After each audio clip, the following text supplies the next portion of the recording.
অনির্বাণ রায়কে এক হওয়া থেকে বিরত রাখার জন্য এবার বিশাল বড় এক অশান্তি সৃষ্টি করার ছক আঁকতে শুরু করলো নীলু। হ্যাঁ বন্ধুরা, ভিডিওতে লাইক দিয়ে দেখতে থাকুন। যে মুহূর্তে কিনা রায়ের বৌমনি কথা রাখতেই রায় অনির্বাণকে সুযোগ দিয়ে ওর সাথে একান্ত কিছুটা সময় কথা বলতে চায়, ঠিক সেই মুহূর্তে নীলাঞ্জনা বলতে থাকে যে সর্বনাশ করেছে। এবার যদি অনিদা ওই গিফটের ডিডের কথাটা রায় দিদিভাইয়ের সামনে বলে বসে, আর রায় দিদিভাই যদি সেটাকে নিয়ে চটে বসে, তখন আমি কি করব? তখন রায় দিদিভাই নিশ্চয়ই আমার কাছে এসে প্রশ্ন রাখবে যে সে গিফট ডিডের পেপারসটা কোথায়, তখন আমি কোথা থেকে এনে দিব। এটা যদি আমি না এনে দিতে পারি তাহলে তো রায় দিদিভাই আমাকে আর কোনো মতে রক্ষে দেবে না। ও নীলখাত বাড়ি ফেরা মাত্রই পুলিশ ডেকে আমাকে পুলিশের হাতে তুলে দেওয়ার কথা ভাববে। কিন্তু যে করেই হোক না কেন রায় দিদিভাই এবং অনির্বাণকে কোনো মতে এক হতে দেওয়া যাবে না।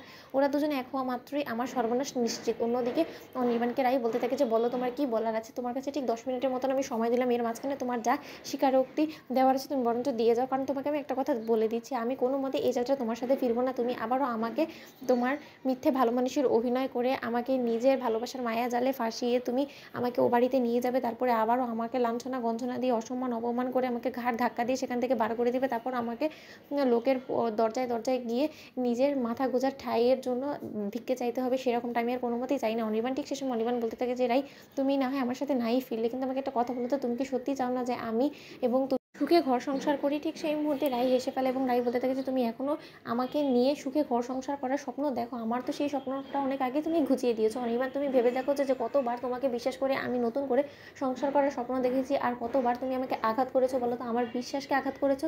তার সত্ত্বেও এখন আমাদের যেখানে কিনা ডিভোর্স অলরেডি হয়ে গিয়েছে, তারপরও তুমি এইসব অবাঞ্ছিত কথাগুলো বলো কী করে? আমার তো সেটাই ঢুকছে না। ঠিক সেই মুহূর্তে অনির্বাণ বলতে থাকে যে আমি এখনও সেই স্বপ্ন দেখি, আর আমি এখনও সেই স্বপ্ন দেখা আশা ছাড়িনি, কারণ আমি খুব ভালো করেই জানি যে তুমি আবার আমার কাছে ফিরবে, তুমি আমার কাছে ফিরতে বাধ্য। তখন রাই বলতে থাকে যে কেন আমি তোমার কাছে ফিরতে বাধ্য বলো তো?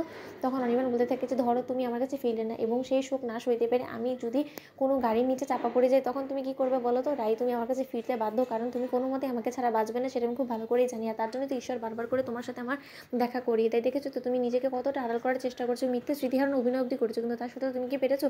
কারণ তুমি অভিনয়ে খুব কাঁচা, আর তার থেকে বড় কথা তুমি আমার ভালোবাসাকে দূরে ঠেলে কোনো মতে কোনোদিনও ভালো থাকতে পারবে না। তার জন্যই তো স্বয়ং ঈশ্বর আমাকে তোমার সাথে আবারও মুখোমুখি করেছে, যাতে আমরা চুটিয়ে একসাথে ঘর সংসার করি, সুখে থাকি। আর নীলাঞ্জনাদের মতন মানুষ এবার যতই আঘাত করার চেষ্টা করুক না কেন আমাদের বিশ্বাসের মধ্যে, তারা কোনো মতেই এবার আর কোনো মতে ওতে প্ল্যান করে সাকসেসফুল হবে না। এতটুকু কথা অন্তত আমি তোমাকে দিতে পারি।